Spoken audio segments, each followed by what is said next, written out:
Mon cher capitaine, nous vous félicitons pour votre courage et détermination. Vous avez la bénédiction de toute l'Afrique. Vous avez la bénédiction des peuples opprimés. Nous vous encourageons, mais nous vous conseillons surtout de ne pas trop parler. Mon cher capitaine, sachez que toute l'Afrique est avec vous aujourd'hui et tout le monde vous regarde. En parlant, on peut faire des erreurs. Voilà ce que les ennemis cherchent aujourd'hui.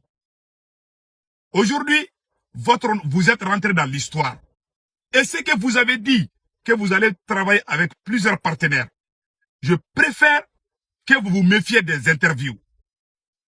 Nous vous conseillons aussi de ne pas trop parler. Restez un peu caché et laissez une seule personne répondre aux questions, comme l'a fait le maréchal Assimi. Assimi ne parle pas trop, jusqu'à ce que les gens se posent la question, que veut réellement le Michel? Qu'est-ce qu'il veut faire? Quand tu ne parles pas, les ennemis sont catégoriquement traumatisés parce qu'ils ne savent pas ce que tu vis. Si toi tu parles, les gens vont connaître ton intention, ils vont trouver quelques points faibles de ce que vous dites et ils vont les utiliser contre vous. C'est pas bon pour vous, mon cher capitaine Ibrahim Traoré. Mes frères et sœurs de Burkina Faso, le deuxième conseil qu'on donne au président burkinabé, au nouvel homme fort de Burkina Faso, Ibrahim, il faut conseiller mes frères et sœurs de Burkina Faso de ne pas utiliser la violence contre qui que ce soit. Nous avons fait une révolution pacifique comme Martin Luther King, the Non-Violence Movement. Nous avons fait ça au Mali jusqu'à ce que la France est partie. Nous savons la colère de certains d'entre vous. Nous le savons et nous sommes de cœur avec vous, mais nous vous conseillons de dire au peuple burkinabé de sortir, de vous soutenir pacifiquement sans la violence. C'est le conseil que j'ai à vous dire aujourd'hui. Mon cher président, vous avez un fardeau très lourd. Vous avez plusieurs chemins à traverser. Vous n'avez même pas commencé ce combat. Et je vous en prie, je vous prie, pour l'amour du Dieu, il ne faut plus répondre à aucune question. Ne parlez plus dans les médias français. Assimi, je n'ai jamais vu Assimi en train de répondre aux journalistes français. Non, je n'ai jamais vu Assimi en train de faire ça. Donc, je vous conseille, vous venez juste d'arriver.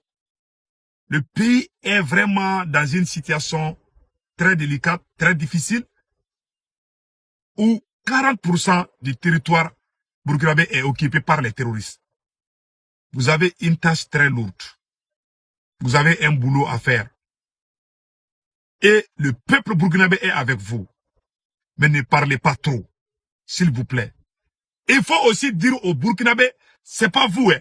Il faut dire aux porte-parole de votre mouvement, de dire au peuple burkinabé de sortir pacifiquement, mais pas la violence. Si vous parlez, quand j'ai vu votre interview dans les chaînes françaises, il y avait quelques contradictions avec ce que votre porte-parole a fait aujourd'hui. Donc, c'est des éléments que les ennemis peuvent utiliser contre vous. Quand tu parles trop, les ennemis vont trouver des points faibles pour utiliser ça contre vous. Surtout, à travers un communiqué, un deuxième communiqué des groupes militaires, nous avons entendu parler qu'ils vont travailler avec d'autres partenaires. Ça, c'est une déclaration de guerre contre la France.